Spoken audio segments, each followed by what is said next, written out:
are the human experience, with our flaws, our passions, our triggers, our inspirations, and our imprints. If we could see behind everyone's story, then perhaps what we would have is deep compassion. In this podcast, I get the chance to explore these stories from some truly fascinating people in some honest and heartwarming conversations. And best of all, I get to share these discussions with you. I'm Lael Stone, and this is Humans Being. Welcome to Humans Being. I'm Lael Stone. It is so wonderful to have you here. My human contemplation for this week has been actually around awe, and it has been around the small things that really move us, that sometimes we just pass by in our day-to-day lives. But what I've really actually been feeling into is the beauty and the magic that comes actually just from living, which I know sounds really cliche, but there's a story with it. So I have a mentorship that I run that goes for 8 months of the year. And in one of the months, and especially this month, we've been looking at death. And I know that sounds like a morbid topic, but we're looking at grief and loss and endings and our relationship to death, our relationship to things finishing. And in the mentorship, we've explored lots of other things. You know, we explore purpose and passion. We explore the teenage parts of us, the relationship parts of us. There's so many other elements. But this month, as we explore death, what has been really pertinent to it has been around we need death, or we need to experience the feelings around that to actually really live. And whilst we've been exploring this, I have also had a dear friend whose father is dying, and she is midwifing him through that whole experience. And so every day we've been talking, we've been checking in around how she's feeling, what's happening for her, what she's witnessing. And being able to hold space for her has been such a beautiful privilege, but it has really tapped me into the deep gratitude for what we do have. And it's a bit like when we're sick, we often take our bodies for granted, except when we're sick, when we've hurt ourselves or we've got a cold and we wish it wasn't like that. It's often when we become grateful for what actually is there. And for me, this week has been all about the deep gratitude for the fact that I have a family and I get to do what I love for work. And each day when you look outside and you see the sun rising, it's those small things that are actually putting me back in touch with my humanity. And even this week, actually, because I've been traveling and I've been working, I haven't been around my kids, my partner, and I've been missing them as well. And I think sometimes that missing, that longing helps us to be even more grateful for what we've got. So today I'm sitting in gratitude and awe for this beautiful human experience. It's reminding me of the finite time that we actually have on this planet and how to lean into the beauty that we so often overlook. So that's where I've been. I wonder if awe is reaching you at the moment. So today, this guest, I feel like we could do 10 episodes of a podcast because I feel like this man holds such an amazing space in the world and the work he does. It is my absolute privilege and honor and pleasure to have Ben Crowe with me today. I'm going to just read a tiny little, bio if you don't know who Ben is. Ben is Australia's most in-demand mindset and performance coach. His philosophy, helping people separate who they are from what they do, focusing on authenticity, vulnerability, connection, and storytelling to balance achievement with fulfillment. Ben is the founder of Mojo Crowe, if you haven't heard about that. He has a new book that is coming out, which we're going to talk about today. And I also feel very, very honored to call him my friend. So welcome, Ben. Thank you, Lael. I love that introduction too on awe. Yeah. Oh, good. Well, that's my first question. Actually, before we get into, I would love to hear how you feel about awe. I want to just share about how we connected and how we met. So, when my book released, you came in and so kindly hosted my book launch for me. And we told this story at the book launch, but I think it's a beautiful story to share. So a few years ago, when I was on The Imperfects, you're on The Imperfects, they had the most shared episode of the year that came out, which was the episode I did with The Imperfects. And the second spot was actually the interview you did. Sorry, I feel like I'm flexing. I know. I'm more brag, Lael, straight off the bat. Sorry. Anyway, but the point of that was that I saw that. I was really shocked. I was like, oh, wow, that's really amazing. And then I saw your interview and I didn't actually know who you were. And so I remember it very clearly. It was Christmas Eve. I was driving to Melbourne and I was like, I'm going to listen to this episode. And as I was listening to your episode with the boys, I'm literally saying out loud, oh my God, this guy says exactly what I say, but he just talks about sport, right? And I was just so like, oh God, he's like the male version of what I'm doing. And I just so loved I just sat there nodding. And then I said the words out loud, I want to meet this guy. And I think the universe heard me because a few weeks later you DM'd me and were like, hey, that was a great episode. And I was like, oh my God, here's my in. And then we caught up for lunch and the rest is history. Totally. Yeah. I had the same experience in reverse. I was listening to your episode on the way down the Great Ocean Road. And then I found out you lived in Torquay and I spend most of my time down that way. And I remember thinking, I'm number one. All of a sudden, this person comes in and beats you. Oh, who the hell is this?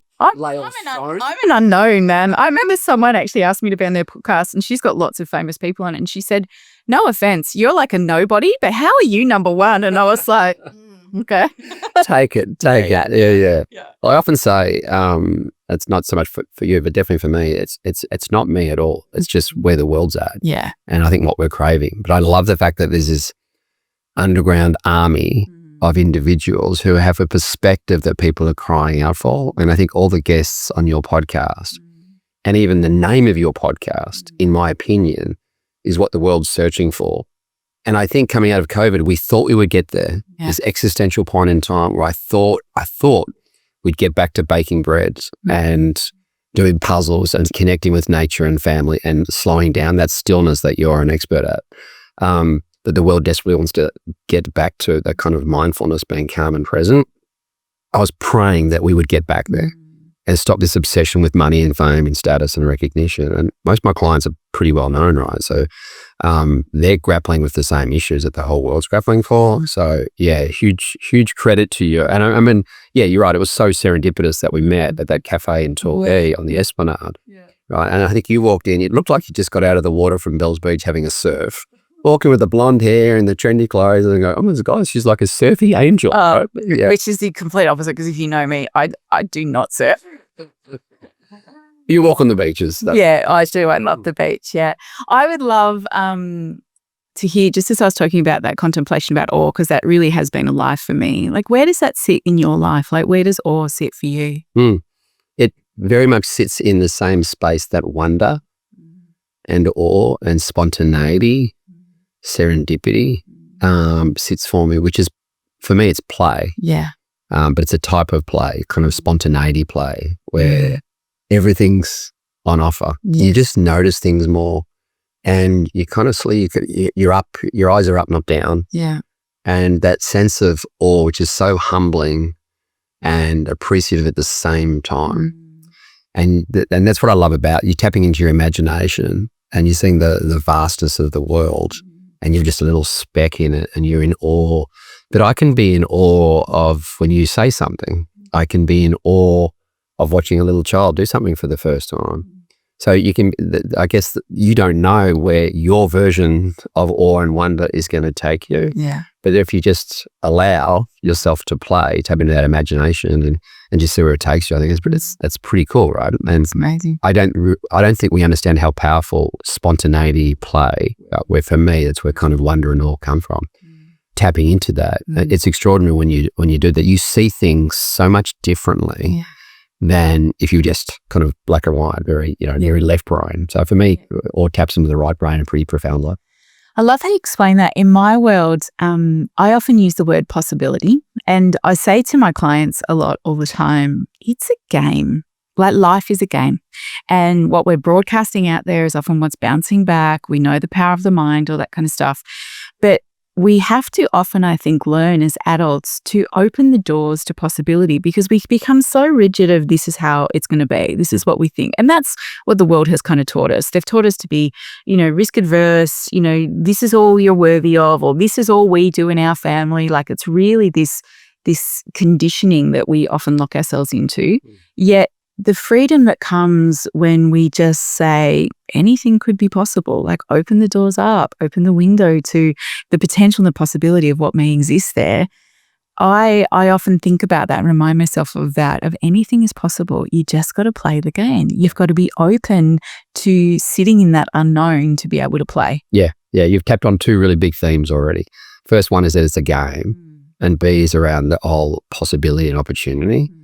If you think about a game, right, you play a game, and games are based on three things: compete, have fun, and play. But we don't realize that life is a game. So as long as we're playing, we think of play as table tennis or play as something that you do as children. We don't think of play, everything, like what we're doing right now, this very second, you and I, we're playing. Yeah. Right? We're curious, we're banting off, we're telling stories, we're imagining, we're trying to recognize patterns and so forth to help people along their way. Yeah. I don't think people realize that every second of the day, we're either in the play state or the fear state. But the opposite of play doesn't work, is fear. Yes. Right. So if you're in the play state and you realize life is a game or an experiment, permission to be imperfect, permission to get it wrong, as opposed to thinking I have to have it all figured out or I have to live up to someone else's expectations, that creates that pressure. And the opposite of pressure for me is freedom. Yes. The freedom to play, compete, have fun, to play with life. Yes. And that's getting back to wonder, experiment. If you treat life as an experiment, permission to be imperfect, permission to screw it up, get it wrong, fall down, and get up again. Yeah. But keep playing. Just never stop playing. And I think if we, from a perspective point of view, if we realize that life was a game and life was an experiment full of possibilities and opportunities, and if you believed in your potential, your relationship with uncertainty would change dramatically as well. We'll talk about that when we get into beliefs. But yeah, I'm obsessed with play at the moment. Like you when you wrote your book. You just double down on certain themes. Yeah. And I get obsessed with words and certain themes. For me at the moment, it's play. Yeah. And it's also, and you like this, is the relationship between play and love. Yes. So in my opinion, the Beatles were only half right. As human beings, all you need is love. Yeah. And I agree with that. But as human doings, all you need is play. Yes. Because for me, play mobilizes love. Yes. Play is so love is the noun, play is the verb. Yeah. Love is the intention, play is the action. Yeah. So if I asked you, what did you love to do when you were a kid? You'd say you were playing. I don't think we understand the correlation between the two. So if love is all we need and we mobilize that through play, that could be curiosity play, it could be banter, but just, how we interpret play is just different for all of us. That's why it's almost impossible to define play. Yes. Like it's impossible to define love. That's it. Yeah. Yes. And that was a big aha for me writing the book. And one of the chapters I dedicated to this whole, play needs a rebrand. Yes. When you and I spoke a few months ago and you tell this beautiful story that anger needs a rebrand because anger is very healthy. Yes. Right? We're pressing on to someone else, maybe not so. Yeah. But anger itself is so healthy. I think it's the same with play. It's a rebrand because I don't think we understand how fundamental it is. Yeah, you're speaking my language. Totally. I agree. I wholeheartedly agree. I think and it's interesting, even as you're talking about, when I started my company's actually called Energy Game because and when you can figure out what your company wants to be, there were all these options. And I was like, no, I want the energy of life to be the game, right? And that's actually what my company's called, Energy Game. And for me, one of the ways that shows up is I often will wake up in the morning and my thought is, I wonder what will happen today, which is that play state of like, what's going to drop in? Who's going to email me? What possibility is going to exist? Where am I going to see some awe and wonder? What am I going to reveal about myself today? Which I think is a really, for me at this stage in my life, and that deep yearning to know the self and to feel the beautiful privilege of doing this work with other people, it keeps me real, I feel, to be in that play and that wonder of, I wonder what's going to happen today as the game, a possibility. And I love to stand in that place of beautiful possibility for people, particularly when they're in pain. Yeah. Because I think that's one of the biggest things, isn't it? When we are in pain, when we are really identified with this has been my story or this is my trauma and we're really in it. And yes, there is a time and a place where we have to feel it, but we can become so identified with it that we actually don't see that there is a whole other possibility that exists for us. Yeah. and how addicted we do get to our stories, to our pain, to that place, because on some level it keeps us safe. Even though we don't want to feel those things, it still keeps us safe. Yeah. And for me, exactly what you're saying, the antidote is, but what if we let go of that? What would happen if we put that down? What would happen if you put down this story that you said it's not okay for me to be big? Or what would happen if I put down this story that says I'm no good at these things, and open yourself up to possibility? Well, most of the time that feels terrifying to people, because then who would I be and what would that look like and all those kind of things. Yet within that courage it takes to feel and to step into those places, then possibility can exist. It's such a delicate, it's a dance between feeling the hard stuff, acknowledging it, processing it, and then facing the future and saying, well, what is here? I think that's your next book. Seriously, just understanding possibility, and understanding opportunity, but even understanding curiosity and how that can turn adversity into possibility. Like there's a way through my pain.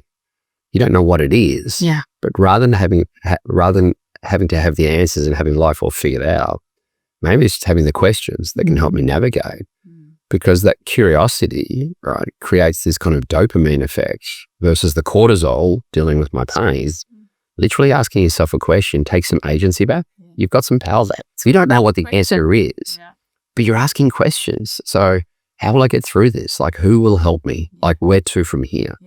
I don't think we understand how powerful just tapping into curiosity. For me, it's other than smiling or laughing, the first step to get into the play state is literally to ask a question.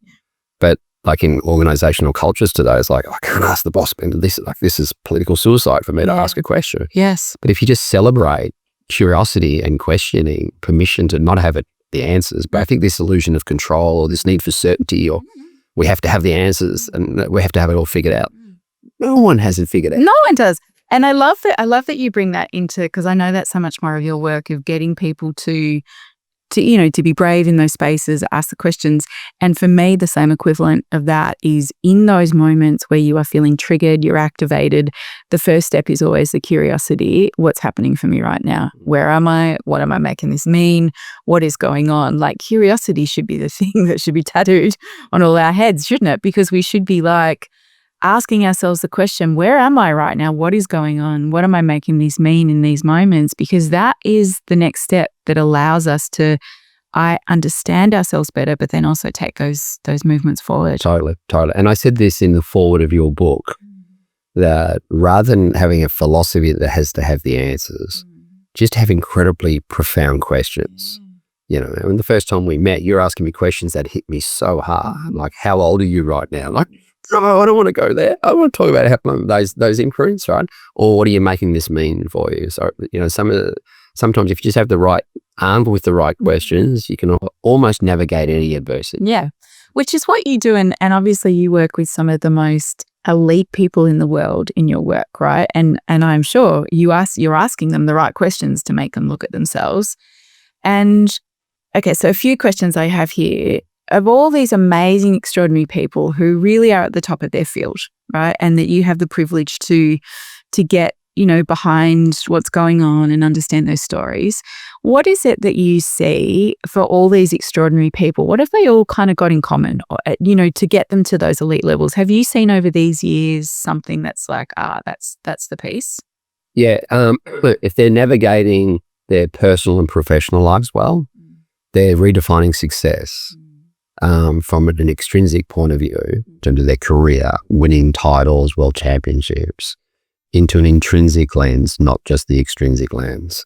So they're winning, getting back to life as a game, they're winning with life first, and then winning with their professional world second. So they're redefining success, but also their identity is less about what they do, yes, which they can't control, and more about who they are, which they can control.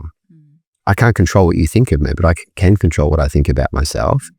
And in terms of removing pressure and creating the freedom to be you, when your identity becomes your core values and your core beliefs and the intrinsic, whether it's play or finding purpose or, learning and growing and redefining success from that point of view, it makes the whole journey so much more enjoyable rather than thinking I have to get there and then I'll be happy or content or successful or validated. And I think if you figure that out, most people unfortunately go through their whole lives and don't figure that out. We're not actually living our own lives. Yes. So when they learn to stay in their lane and become more self-determined rather than socially determined, which unfortunately today, the whole world's become so socially determined. And it's not just because of social media and extrinsic motivation and consumerism and materialism. It actually starts very young, in my opinion. And you know this far better than I do in terms of from the education system. But in grade 3, right, all around the world, when grading gets introduced, a 9-year-old girl or boy shifts their perspective in terms of who they are, their whole identity, because suddenly there's grades. Suddenly my mum and dad are interested in my scores. Suddenly I'm not in that class, I'm in that class. And we believe in grade 3, from that moment on, I need to do something or achieve something in order to be someone. And that continues on through our whole lives. Totally. So we're constantly in this gap, right, where I'm here, but I need to be there. My identity gets shifted from an intrinsic point of view, which I can control, to an extrinsic. And it's so devastating. I think the whole world, we're kind of caught up in that. So until recently, and again, this podcast needs to go global really, really quick, right? To get this message out, because our identity should never be given away. It's not up for sale. It's not. And you know, what you're saying about education, 100%. But I would say it actually goes even further than that, which is, and this has been the product of, I guess, the times that we've lived in, is because most of us as adults these days have been raised in our behaviorism paradigm, which is, and bless our parents and our grandparents that were doing the best they can. I always feel like I need to give that caveat because they were, but they were raising us in a time where it was like, you must be good. And if you're good, I'll reward you. And if you're bad, I'm going to turn away from you or I'm going to punish you. So that even before grades are introduced, the innate am I enough story is present, because what happens is we learn from those attachments really, really early on. I'm only lovable when you're approving of me. So we learn to become compliant children. We learn to not take risks. We learn to not step out of our comfort zones, or we might have that spirit and disposition who's like, oh, I don't care what you say. We push back against that family unit, but for so many people that I work with, that good boy, good girl story is one of the hardest ones to put down. Yeah. Because we are imprinted from a very, very early age, that we're only worthy if we are ticking these boxes, which for some people in some families is getting the right grades. For some people, it's excelling at sport. For some people, it's being well behaved and being good, helping out all the time. I think those threads are deep in many, many people. And I think part of the work of coming home to ourselves, particularly in adulthood, when we start to question these things and we start to ask, am I living my best life? Or we start to lean into, why do these things keep bumping up against them? We have to go back to that core thread of what is my belief system telling me, or what is the story I have here about my worthiness? Which again, I know you so beautifully speak about, and then it's reinforced in our education system, then it's reinforced in the corporate world. It's just reinforced everywhere. You are worthy when you meet these milestones. Yet, as we both talk about, your enoughness is actually innate. You are born enough. Yet society, our upbringings tells us a different story. And so much of the work is undoing that. Yeah, totally. And getting back to your earlier question as well about what do these successful people have in common, I think at its core, and I'd love your thoughts on this, and we've had many conversations about that need for attachment and the need for authenticity, that I'm worthy of love and belonging and connection, like just as I am, no matter what, which I guess you could just call love. And this craving for authenticity, which is the courage to be me and live a life true to me. But I feel like love trumps courage, or attachment trumps authenticity. Because if I don't believe that I'm worthy of love, the rejection from the tribe is so great, I'll do whatever. Yes, of course. To fit in, right? Rather than feeling like that I belong and I'm worthy no matter what. Yeah. So I'll be the pleaser, right? Or I'll rebel, right? In order to feel that I'm part of this tribe. Totally. But if I don't get there, I'm going to spend my whole life, whatever it takes, achieving, doing, fame, whatever, pleasing, or numbing right, as a substitute for that just general belief. 100%. And because you're talking about attachment there, because attachment is survival. We know that it's survival. And what must be fascinating for you to see with some of these really elite sports people is sometimes their desire to be the best is to prove I am lovable, especially when we have imprints of fathers or mothers that only see us as worthy when we're achieving, and sometimes that garners really great results, but perhaps it never gives them what they're really looking for, even when they reach that pinnacle. Or is there a healthy way that they are really talented and they get to excel in these spaces, but they still have that connection to their sense of self, which I imagine is really what we want to go for. Yeah, totally. And the whole first part of when I'm working with someone, and I've written a few chapters of this in the book, it's really messy, right? And you know this, right? Like being vulnerable isn't easy, right? It's just necessary. And so the first few sessions are really heavy lifting. Most people don't want to do that. I'm shitting myself. Well, what am I fine? Maybe I'm not worthy, good enough, loved enough. So I'd rather just put the mask on, put that in a box, and I'll go after what I want. Yes. As a substitute for who I am. Yes. It just never works. It doesn't. We either sell ourselves short in life because that not enoughness story just carries on in different costumes, selling ourselves short in relationships or in our work, or we go after what we want extrinsically as a substitute, right? And that never works either. We live our lives with this kind of really shallow feeling that I've achieved all these things, but I still don't feel enough. I don't feel fulfilled. I've achieved, but I don't feel fulfilled. So I think if we could work out backwards and have like a pre-mortem rather than a post-mortem of why my life ended up that way, I think you'd come up with two core beliefs. And this has been a big aha for me in writing a book. The first belief, which I think you're an expert in, is just the belief that I am worthy no matter what, just as I am, and therefore trust that whether I win or lose today in this competition or win or lose in life, it's all good, right? Because I'm enough just as I am. The second belief is to believe in my potential. You mentioned the word possibility and opportunity earlier. If you believe in your potential and what's possible and the opportunity, and therefore trust that you'll find a way through, trust that you'll figure it out, that means your relationship with tomorrow, with uncertainty, and with the future changes dramatically. Now, this was profound for me, and I've used this with clients with incredible impact. You can't control the future. Like, you're not that good. But you can control your relationship with the future purely by believing in your potential. Yeah. And trusting you'll find a way through. Yeah. So tell me more if you want to go there. Like, how is that for you in writing a book? Because we've had many conversations about writing books, because when I wrote my last book, I reckon I sent you a message going, this is torturous. And, I'm finding it really hard. You weren't honest enough though. You didn't tell me how hard it was. It brought up so many feelings for me, because I think, we relate on this level. I'm a speaker, you're a speaker. Like, I don't see myself as an author, as a writer. It's always been one of my sweet spots, of just it's not really good, but there's an opportunity to tell a story here.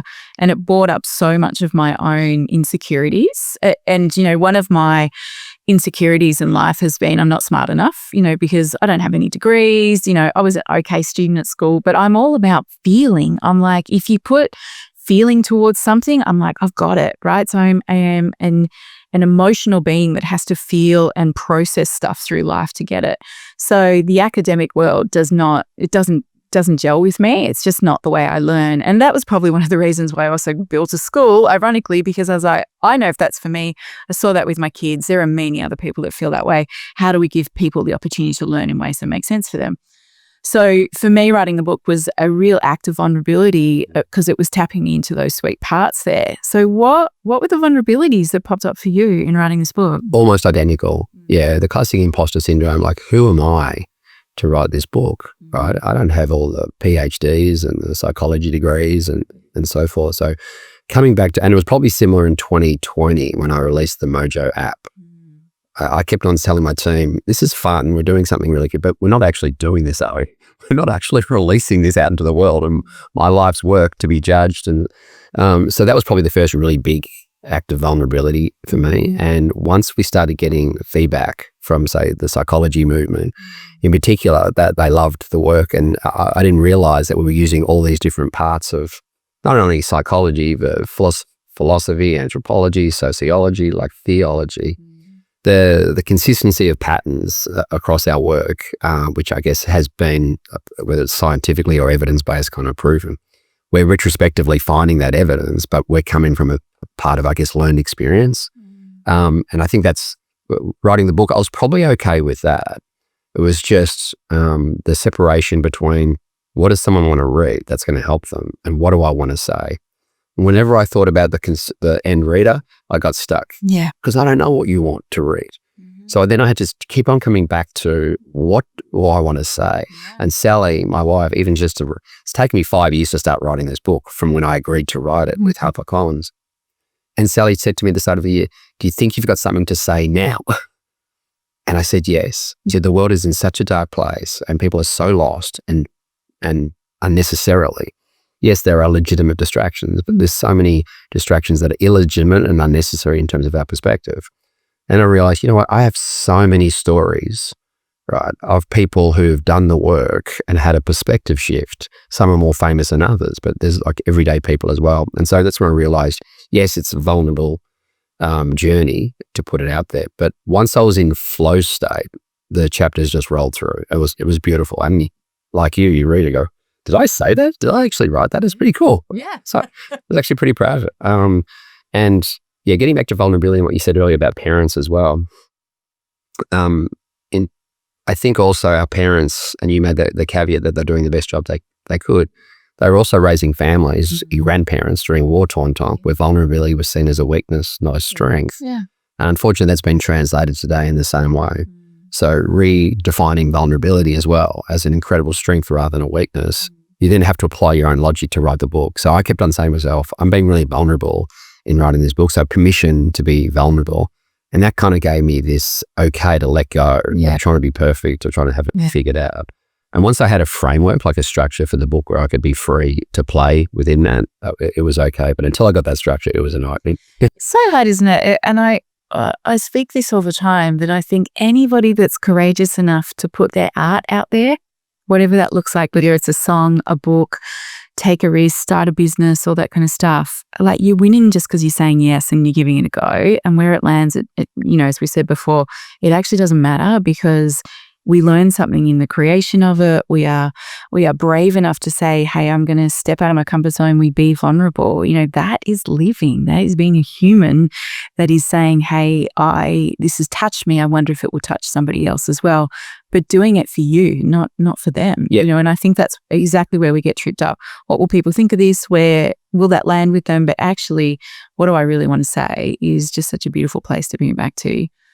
I'm curious about, because the place that you stand in the work you do, people come to you and they're like, help me. How do I be better? How do I be the best? Like, your gift is being able to see their blind spots, right? Your gift is being able to dig and go, I can see where that is. And I feel like that often when I work with people, it's really easy for me to see people's trauma or the stories they carry, right? It's second nature, which I imagine it is for you too. And that's a really interesting place to stand in, because when we stand in that place and that's your gift and you help people, but I also know that in order to stand in that place, we have to know that within ourselves, right? So we have to have done the work within ourselves to be authentic in that place. So if we were to look at Ben, the human, where are those sweet spots within you? Where are those wobbles in you around, whether it is enoughness, or where do those places turn up for you? I think I got, and I have been getting caught up in the persona of me, just like all my clients have, for different reasons. In the absence of going deep and understanding my blind spots or my not enoughness stories, I think my mask has been saving others. Yeah. Oh, I want to high five you. So I'm like, yeah, me too. If I used to feel vulnerable, I'd be like, who can I help? Who can I help? Yeah. Right? Who needs some help? Who needs some insights? I would basically almost literally put it out there on social media. Does anybody need some help? Because I'm like, I don't want to look at my own shit right now. So much easier for me to help you. Totally. And it's deeper than just your greatest strength is your greatest weakness, which for all of us it is, right? Because you can care too much about others to the detriment.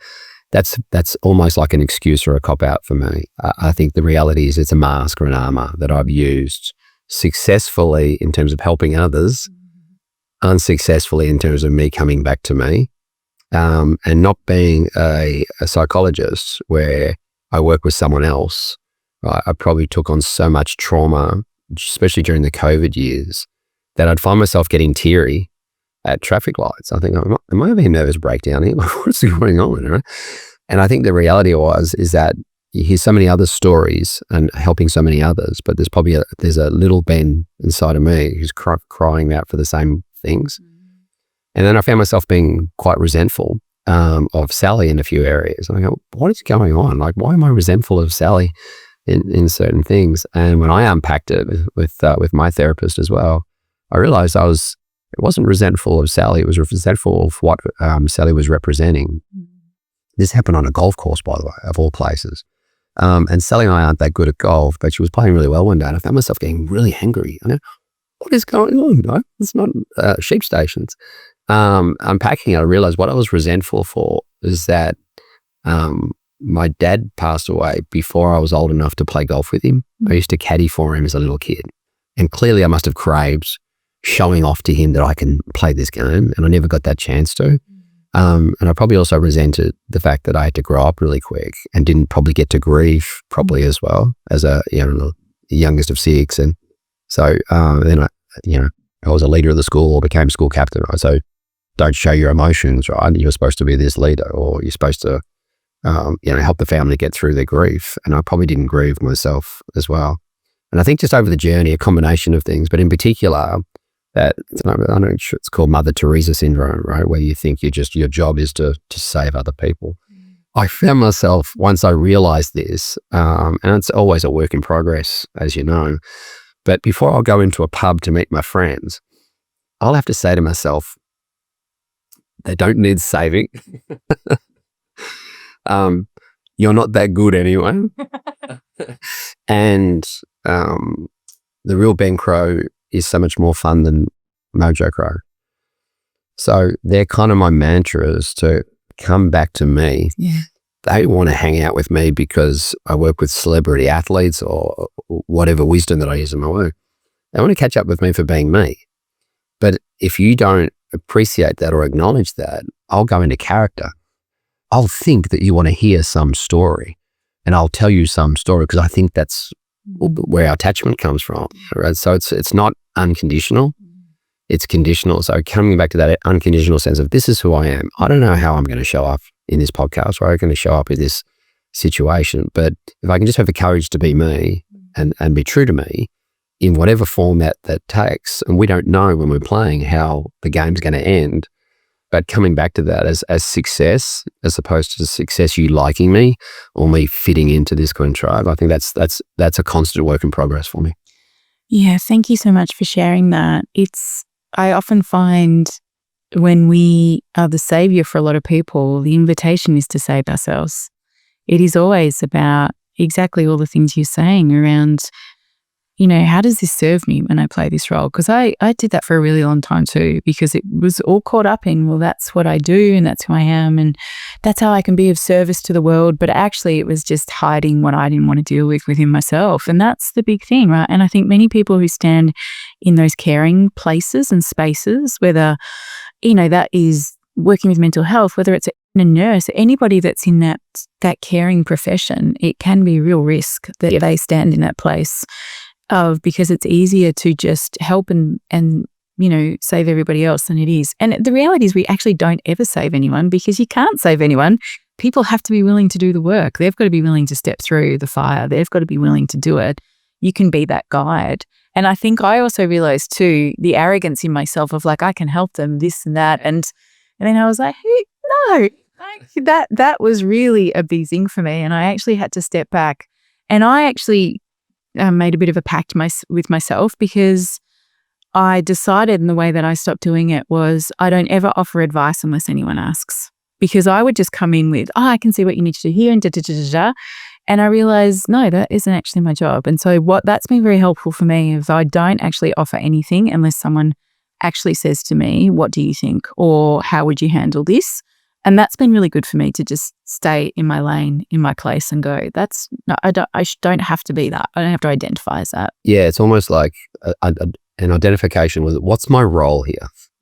we know what our roles are in a team or at school or in a job, but what's our role in this situation? Is our role to save people or to have the answers or so forth, or just to meet people where they're at and validate them, which I think you taught me that one, and just, see the situation. And then if you see an opportunity, you think someone needs help, right? I guess there's a judgment call as well. So I think that's a really important one to kind of just read the play, as you say, and kind of stay in your lane. Yeah. Yes. So 6-year-old Ben, do you think he would be surprised at where you are in your life now? Would he be surprised? Yes and no. The 6-year-old Ben, because my brothers and sisters were so much older than me, in some cases like 15 years older than me, my brother 8 years older than my sisters. I think I remember my childhood spending a lot of time in imagination with a football, pretending to kick the winning goal and just making up games in the park kind of on my own. But not on my own feeling lonely. On my own, I was so excited. Like, I think my imagination was crazy from a very young age. So, and you dream big, right? And that's what I tell the clients. It takes the same mental capacity to dream small as it does to dream big. True. So, and if the future belongs to those who believe in the power of their dreams, I didn't realize, obviously, but I probably was dreaming big, not for me personally, but just dreaming big. So that part of me probably isn't surprised if you treat life as just getting back to awe and wonder and possibility and opportunity. But yeah, from a point of view of a little boy in Nunawading out in the southeastern suburbs in Melbourne, going on this incredible journey, like internationally. My dad ran a cleaning company, and so we'd clean schools all over Victoria and clean factories and so forth. And it was great because it got myself, my brothers and sisters, and all our friends through college, right, as part-time jobs. We weren't working in trendy restaurants and bars, we were cleaning toilets.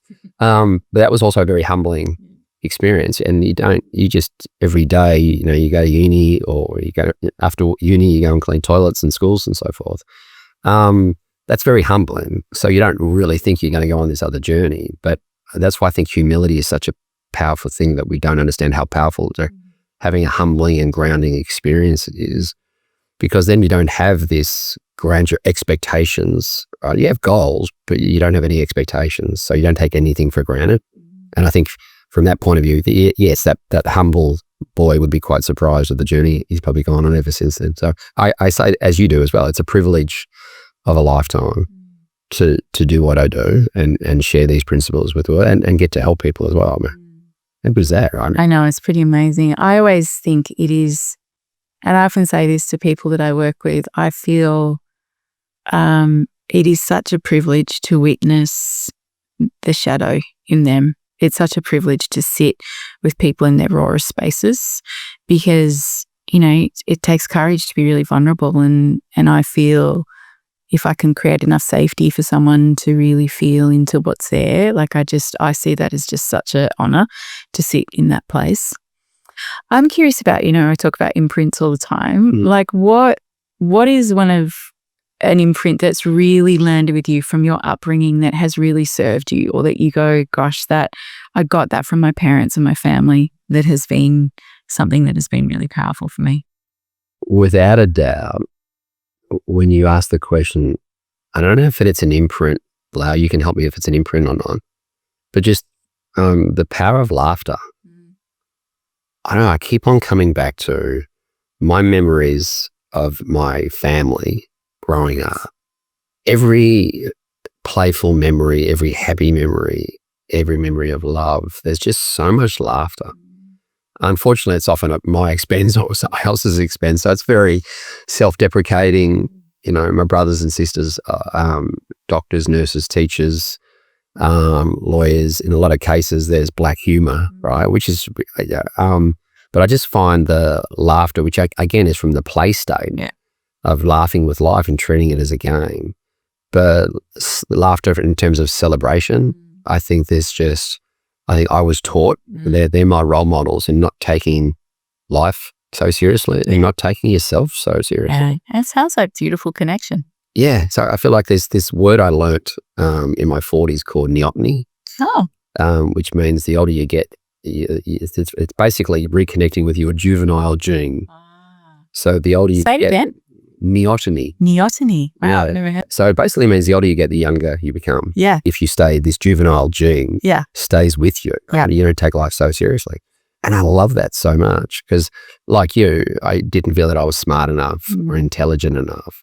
But I thought, well, if play and laughter and some of these other are still, I guess, in that EQ versus IQ space, well, I feel like I'm pretty good at that. I suck at maths, but I'm pretty good at some of these other things. And I thought, okay, well, there's an opportunity for me to play. And so laughter for me as an imprint. And so many memories, if you ask me my favorite memories growing up, it was always memories where laughter was in abundance. And I try and hang on to that in my own life. You know, you can work and you can look at the world right now and go, geez, it's pretty dark.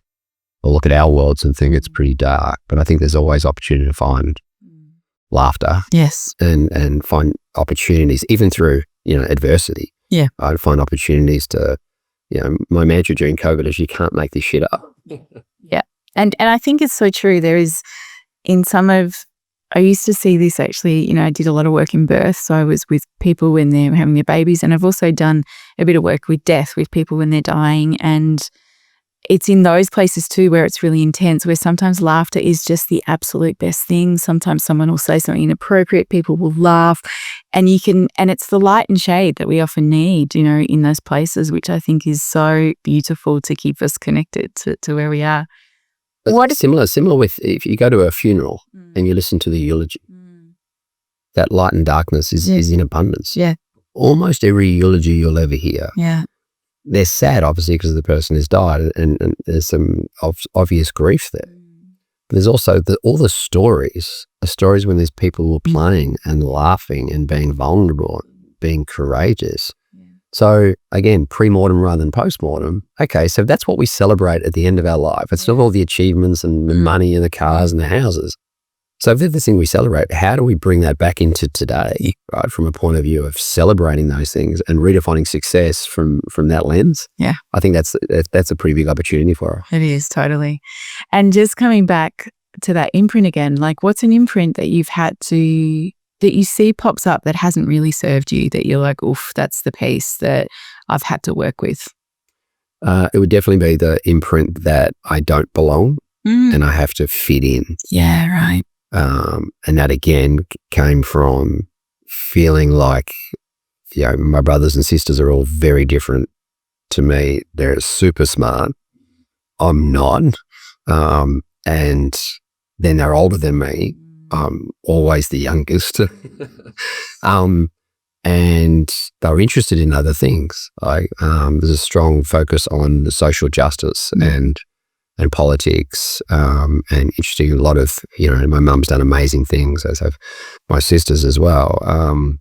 And I just wasn't interested in a lot of those things. So maybe I'm not, maybe I don't belong here, And then, of course, you'd get ragged by your brothers and sisters for having big ears, or your name's Benedict. So, they'd find, and they weren't being mean, but they were just being siblings. There was more validation that I don't belong. Yeah. So then, how do I fit in, right? So I often find myself, my memories of being this little kid on Christmas Day, by the way, there was a big table, Catholic rabbits, my family. So, uncles and aunts and so many people. And then they had to have an extension of that table, and then be a card table. I was always on the card table. And I aspired to get onto the main table. I made it if I'm on the main table. And maybe then I'll belong. But, to take the piss, I think even in my 20s and 30s, my brothers and sisters would put me on the card table with the nieces and nephew. I go, come on. Oh, yeah. Anyway, so it was definitely probably that feeling that I need to overcompensate, which means I wasn't being me. Yeah. Right. I think I need to do something, and, fitting in being the opposite of belonging. I thought if I continually fit in, do something, achieve something, be funny, maybe then I'll belong. Yeah. And I think that's an imprint that's taken me a long time to identify and then figure out to rectify, so I don't have to overcompensate. Yeah. Do you find, does it still occasionally pop up, or do you feel like you've really healed it or worked with it? Pops up every day. Oh, does it? Yeah. Yeah. I think both good and bad imprints. Well, I guess there's no such thing as a bad imprint. But yeah, I think the imprints are always there. I think being aware of them is half of it, and then knowing how to quieten it, or with, your good wolf rather than your bad wolf. But yeah, I don't think the shame stories ever go away. They just quieten down. And again, being aware of it. And I think that's where self-compassion, again, you're the expert of this, not me, self-acceptance and self-compassion are so powerful, to accept that you're imperfect and you haven't got it all figured out and you don't have the answers, and you do have these stories that kind of just, sit around there. But you've also got a beautiful, different belief system now, and a different interpretation. I can't rewrite history. I'm not that good, but I can alter my interpretation of history and find the good. And I think when we do that, and we find the joy, we find the early play memories, and find a belief system that, yeah, it happened, but it's not what happens, it's how you respond to what happened. And I've got the courage to be me. I've got a courage to take a lesson out of that adversity.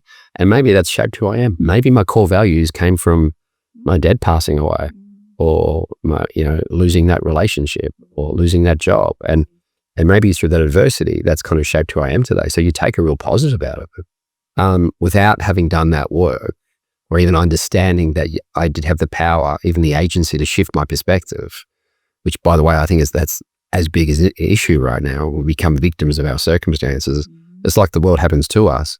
No, it doesn't. It happens for us, not to us. We've got more skin in the game we've got more power than we realize. Totally. And I, like everyone else, needed to learn that in order to show up, and not be my identity not being defined by what happened to me, but what I've learnt about myself through what happened to me, and to find myself that way going forward. Yeah, which I love. Thank you for sharing that, because the way I often look at it too, whether it's looking for belonging, whether it's the enoughness, whether it's am I smart enough, like we can spend our whole life looking for evidence that it's going to be there, but actually it's here.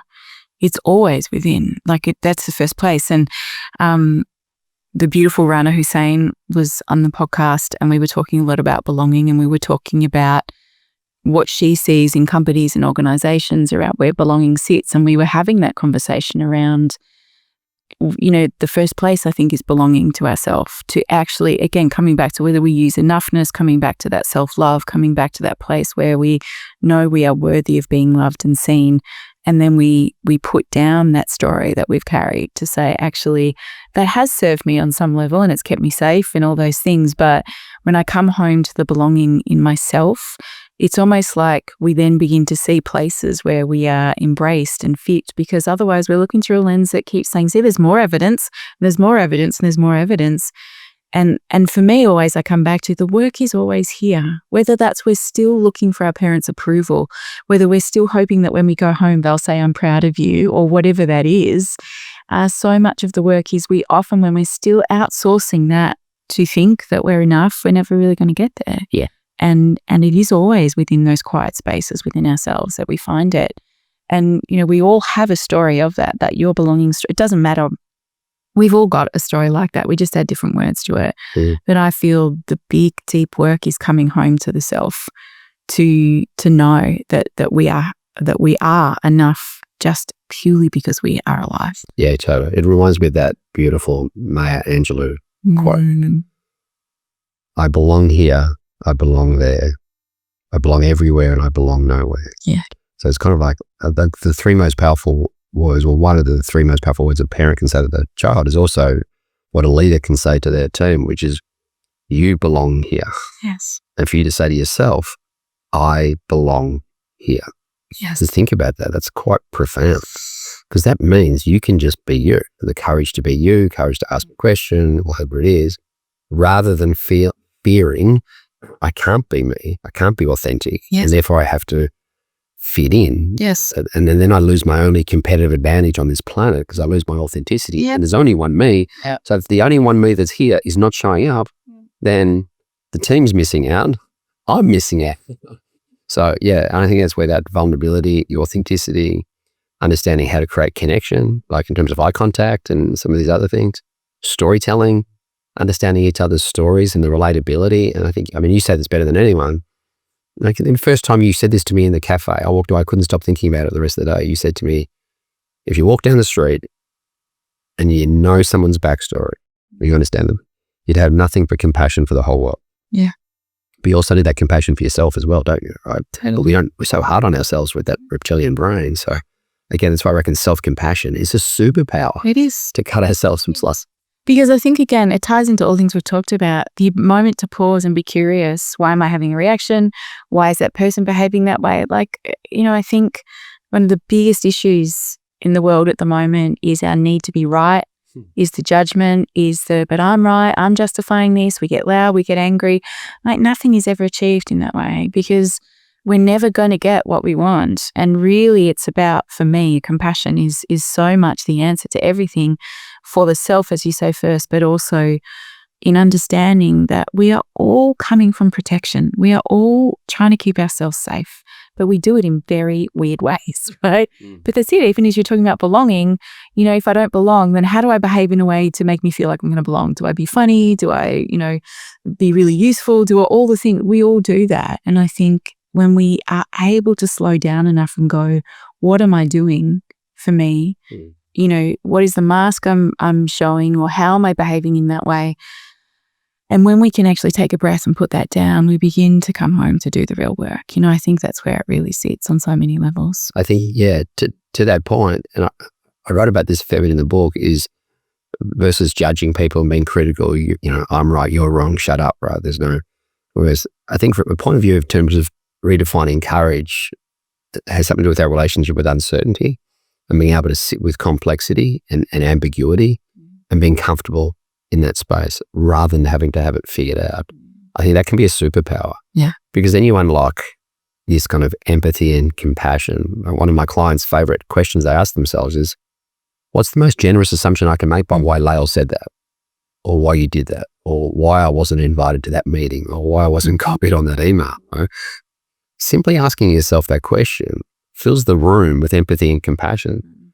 So the shame, I don't belong here, it can't compete when empathy and compassion kind of fill the room. Yeah. Because it's like, I'm just having a generous assumption. Yes. So I think there are ways in terms of to understand, if you don't understand how someone works, just having empathy and compassion and sitting with that ambiguity and that complexity and uncertainty can be a superpower. Totally. Permission not to have it all figured out. That's it. I don't really know. Yeah, I don't freaking know. Like, I was just saying to you, you're like, what's going on? And I'm like, well, I'm sitting in this in-between space where I'm like, I'm not sure what's next.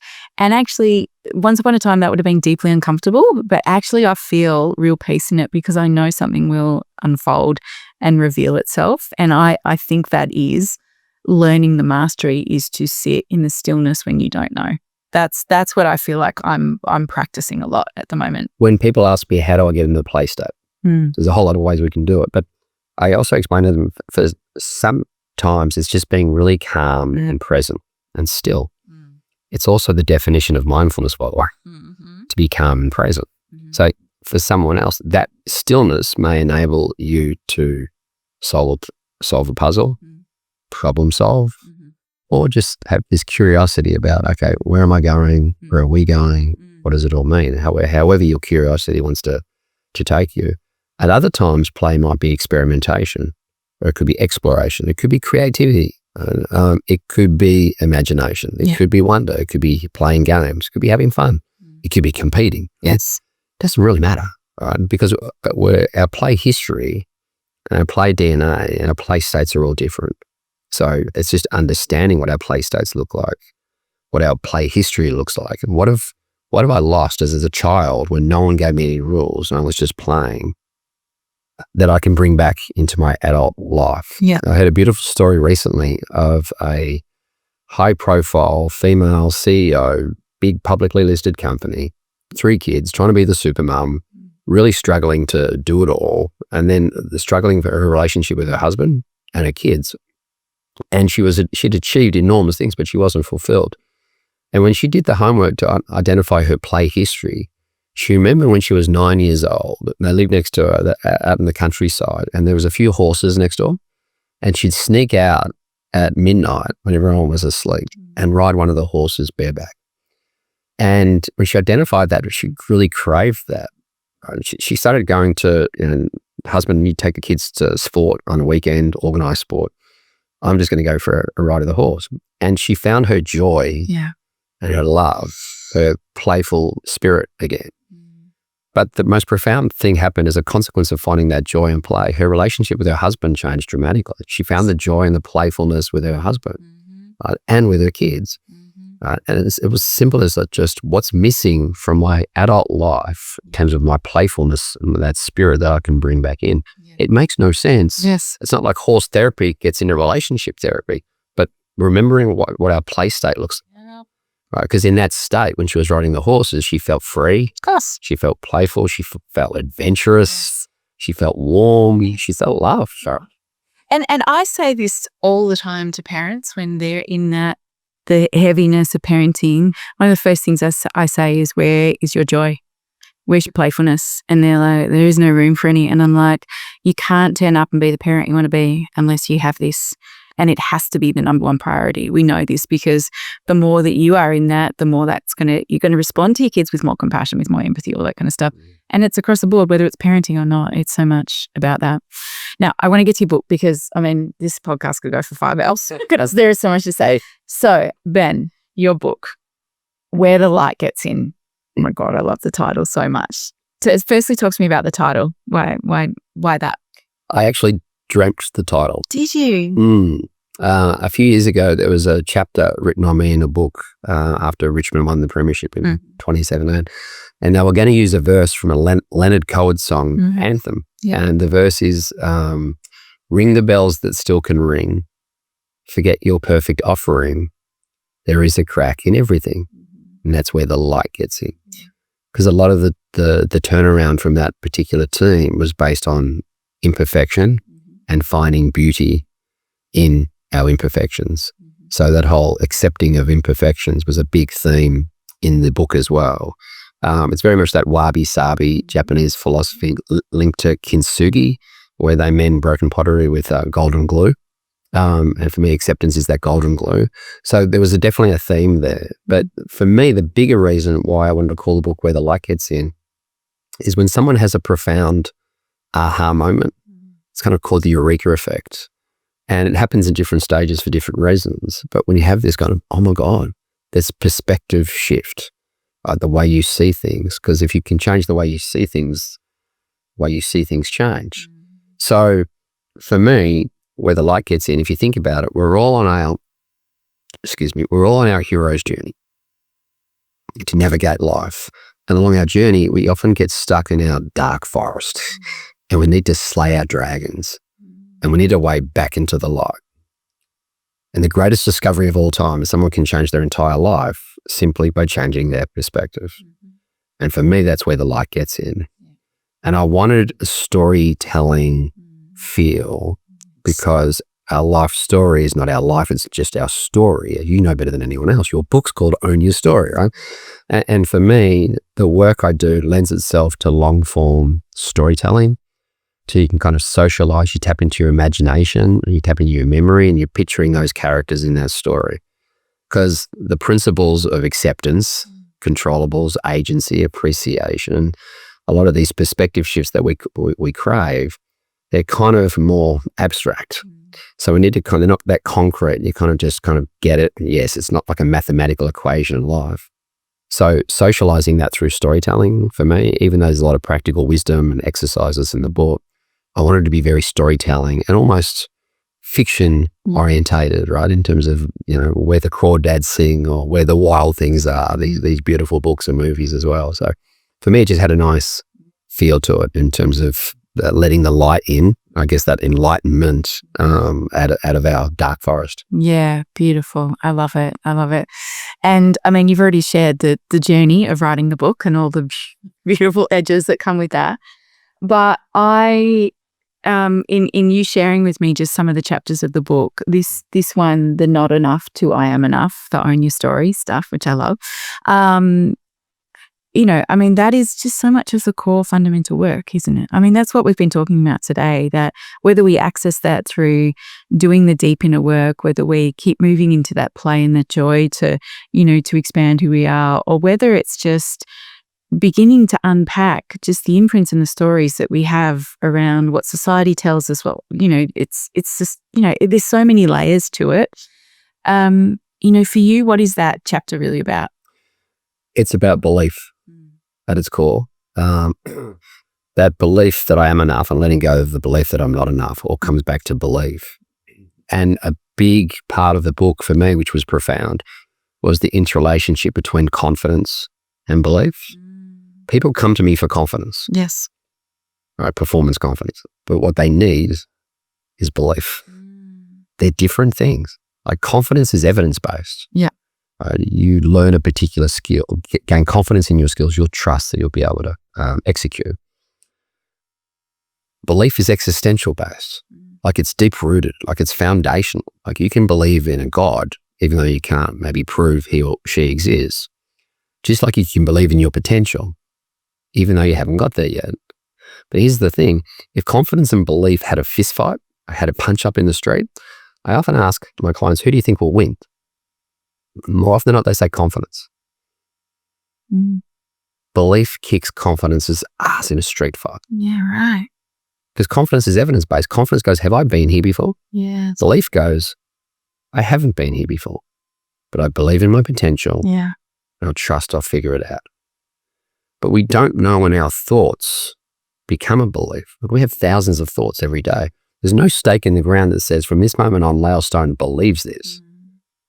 But what we do know, when it becomes a belief system, it's much harder to change. But where do we go to, right? Unless your book or your school or opportunities to identify what are the beliefs that are holding me back about myself in the world, right? And the consequences of holding on to this belief in terms of my confidence or my energy or so forth, social anxiety, and realizing that the same way we used to believe in the tooth fairy or the cookie monster or Santa Claus, apologize if you used to do, we can reframe these limiting beliefs about ourselves. But there's nowhere to go to learn these things, right? So that particular chapter was very much around belief and realizing that our belief system gets shaped by our life story, just like our philosophy of life gets shaped by our life story. We just don't realize we have a philosophy of life, and it's been shaped in some cases for us, similar with our belief system.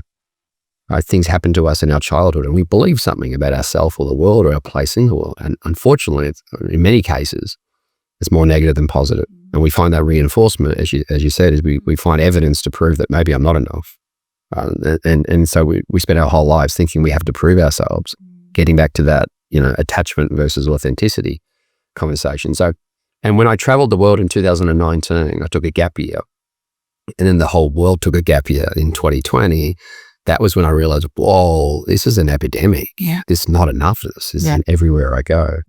So I tell some stories in that particular chapter of my travels, my experiences in other countries, including Russia and through Asia. They also tell my own story and what I had to reconcile, where my not enoughness came from, and who got me through it and how I got through it as well. Yeah. Which also talks not only about belief, but faith and belief and hope and just the understanding of these three.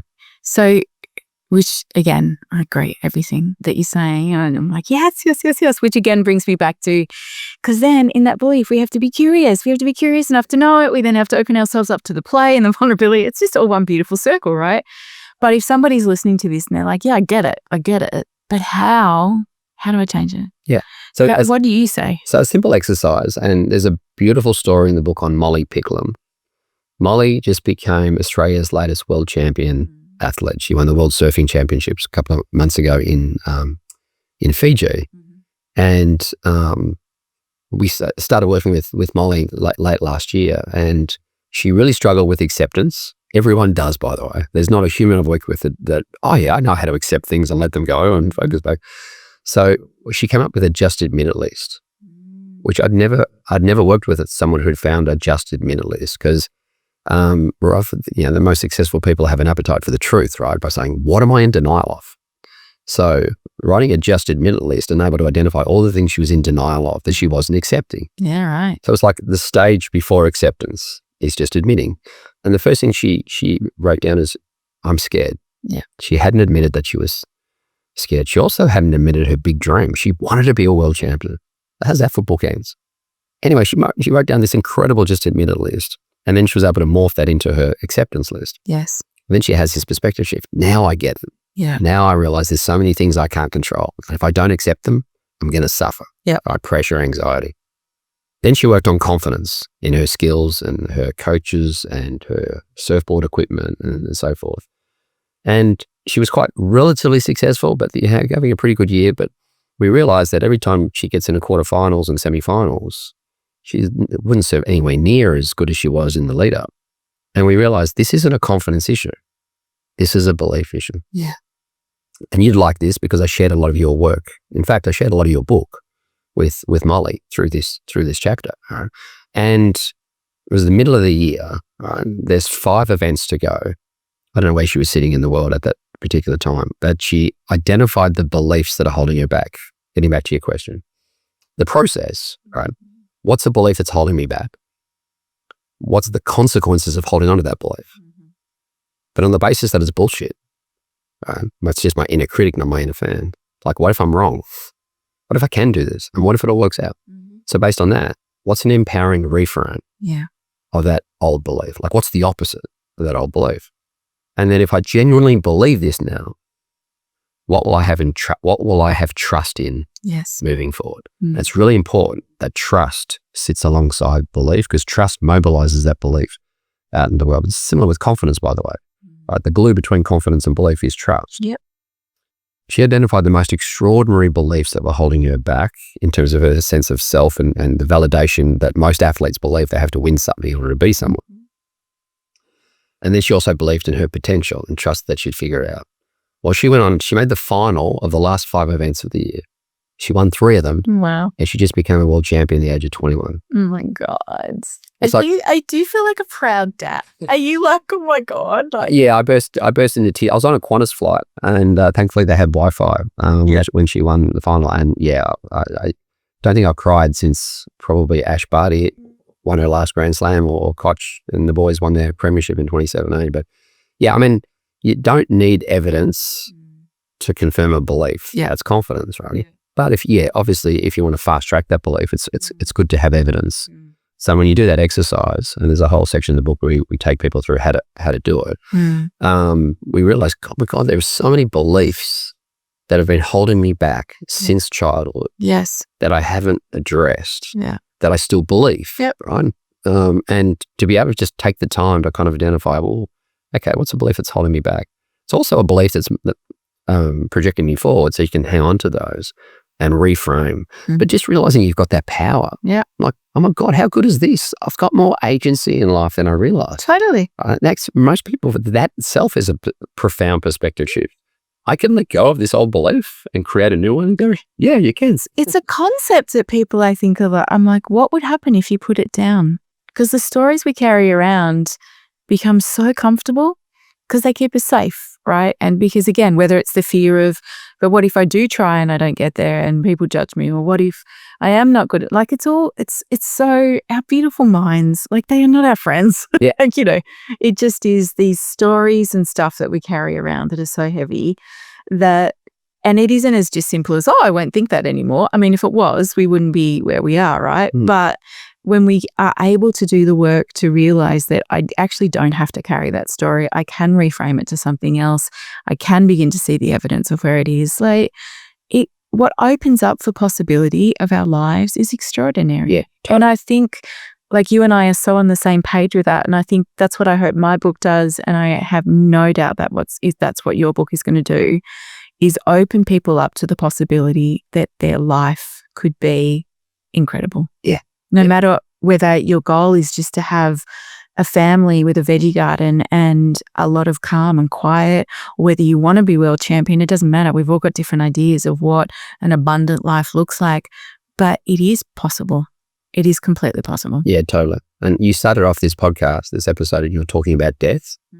And when I'm overseas now, I like to celebrate other Aussies going on this journey. So yourself, and I found myself recently overseas talking about Bronnie Ware book. Oh, yes, beautiful. The 5 Deathbed Regrets. And I was thinking about that concept in the context of beliefs. So if the 5 deathbed beliefs are around, I wish I stayed in contact with friends, what was the belief that was holding that back?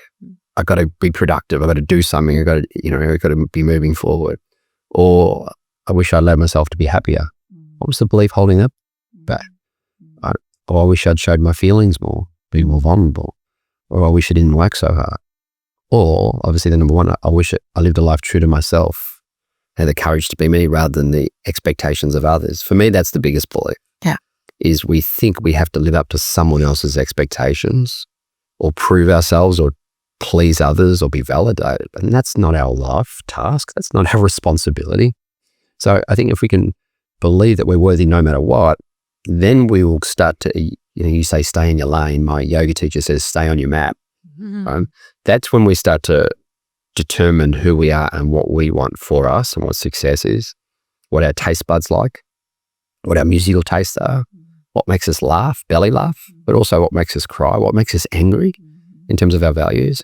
If we start to get back into that lane way of identifying what that is and being true to those things, we let go of feeling like we have to please others or prove ourselves to others. We create that boundary for ourselves. I know you're huge on boundaries. And for me, that's the freedom. Yeah. To be me and do me. Right? You do you, boo, and I'll do me. Kind of thing. And I think that's the opportunity of a lifetime that is going missing. Unfortunately, if we constantly go external rather than internal and don't do that work for ourselves to find that joy, I think we'll constantly be distracted, either because of that extrinsic side of stuff. We'll never find our authenticity, right? That's what I said. This podcast was needed 25 years ago when the generations have just got more and more and more distracted. Yeah. And rather than going internal, we're going external. Yeah. And I just think this powerful work we do for ourselves, because I always look at it in the context of children and family and the next generation coming through. Like, for parents, if your children growing up know in their bones that they are enough and they belong, then your job is done. Yeah. And yeah, we have to do that work for ourselves first, because you can't kind of fake that. You have to actually do the work to be able to provide that imprint for them of that deep acceptance and loving of who they are is enough. Yeah. And that, to me, is how we will change the world. Because the more we bring it back to that family unit, the children we're raising, they have that innate knowing, they begin to grow up like that, then this next generation is not going to want to hurt each other. They are going to take care of the planet. They are going to lead with compassion and curiosity. And I think this generation we are now, particularly if you, and not even if you have children or not, but where we are now listening to this, it is an invitation to be courageous, to lean in. Because as you said, our parents, our grandparents, they were just still in survival. They were just doing what they needed to do to get through. Yet here we are at this time in history where we have access to support, resources, information in a way we've never had before. And the deep invitation is be brave, do your work, because the world is kind of depending on it. Yeah. And that, be that legacy for this next generation coming through. Yeah. Because the world we want for our grandchildren, great-grandchildren, all that kind of stuff, to me, we are at the tipping point right now. And with all the stuff that is going on of what is being brought in, technology, AI, all that kind of stuff, which has a place, which can be extraordinary, but more than ever, the humanness, our connection, our willingness to lean into our stories and do the work is the quest. Yeah. I couldn't agree more. And I think that's the foundational belief. The second belief, the add-on that I would say to that first belief that I'm worthy no matter what, just as I am, is to then believe in what's possible. Yes. You use that word right at the start, possibility and opportunity. And if you can believe in your potential, the learning and growing to get out of your comfort zone, to see what's possible, and therefore trust that you find a way through, I think then you've not only got attachment and authenticity, you've also got love and courage. What Indigenous tribes call roots and wings. Foundational roots, that doesn't really matter, but then the courage to spread my wings and kind of see what's possible. Because then I think you've got love and play, right? I'm worthy no matter what, that's love, but permission to play, to see what's possible. Yeah. We're not just human beings and that's it. We're on this planet to serve and to love and to be curious and to play and to experiment and explore, right? To make the world a better place and make our world a better place. So I think if, as a parent, you can teach your kids those two fundamental beliefs, then I think they've done their job. I don't think you need to do anything more than that. That's literally it. Yeah. Parenting 101, right? Two core beliefs. Because that second belief, even if it doesn't work out, it's all right. Because that foundational belief, man. Told you. Yeah, totally. I mean, perfect. I'll give it another crack. I'll go down a different direction. Yeah. I'm not going to be judged. Right? Yeah. I'm not a failure. Yeah. I could just, that particular one chapter didn't work out. That's okay. I'm enough no matter what. Yeah. Permission to go again. Yeah. I think that's the opportunity of a lifetime, in my opinion. Yeah. And for me, even just, I've been doing this for many, many years. I've only figured some of these things out recently with clients and writing the book, to have that time and space for curiosity and experimentation, which, by the way, is the definition of play. For me, just to take stock and actually play with these principles and then put them out in a book, right? I'm pretty excited. Oh, well, I think the world is going to be very excited for this book, Ben. I feel like this conversation, we've probably I'm like, have we solved all the world's problems here? Maybe.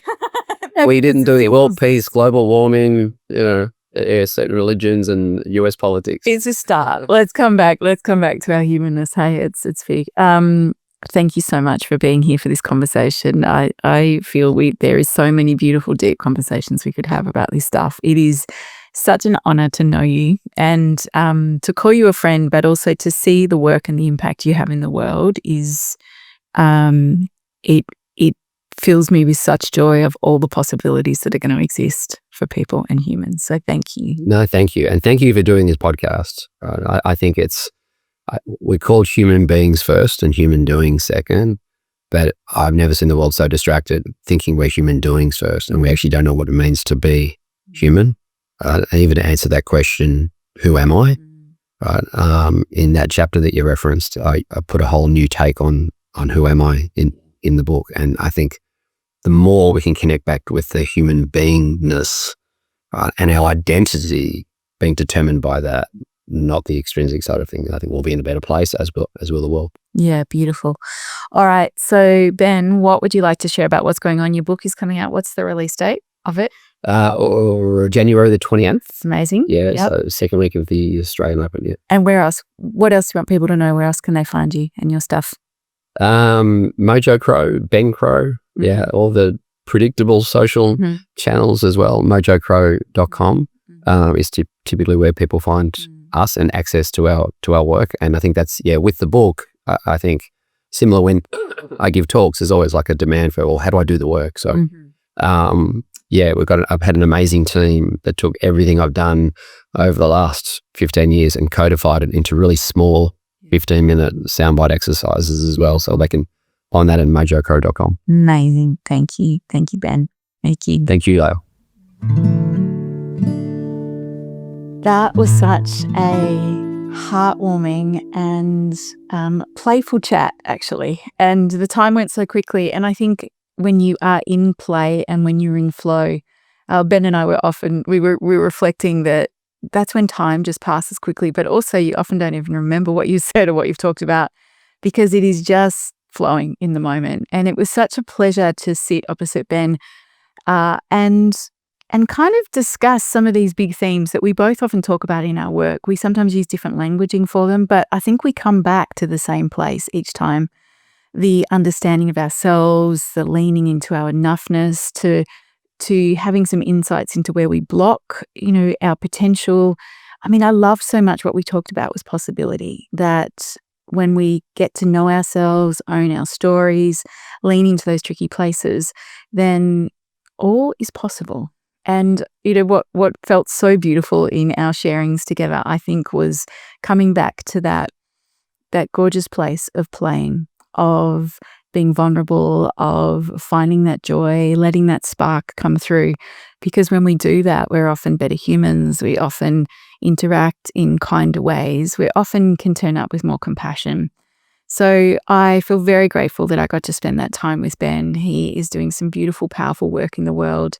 And I think it really, touches me in the places of remembering, especially the role that sometimes we play in people's lives of holding that space for them, of how we still need to keep leaning into our spaces and doing the work as well.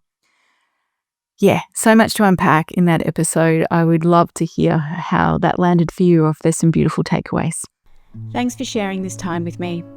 You can find my book, Own Your Story, at bookshops or listen to the audiobook on Audible. I even read it myself. You can stay connected with Humans Being on Instagram, Facebook, or YouTube. We love to hear from you, so please leave a comment, question, or contemplation. And visit my website, laelstone.com.au, where you'll find heaps of great resources and courses for you to explore. This podcast is produced by Nigel Carboon, recorded by the crew at We Make Online Videos, and our original music is created by Josh Reed. Humans Being is produced on the lands of the Bunurong and Wadawurrung people. We pay respect to their unique and diverse cultures and to elders past, present, and future. Until next time, stay connected and don't forget to be human.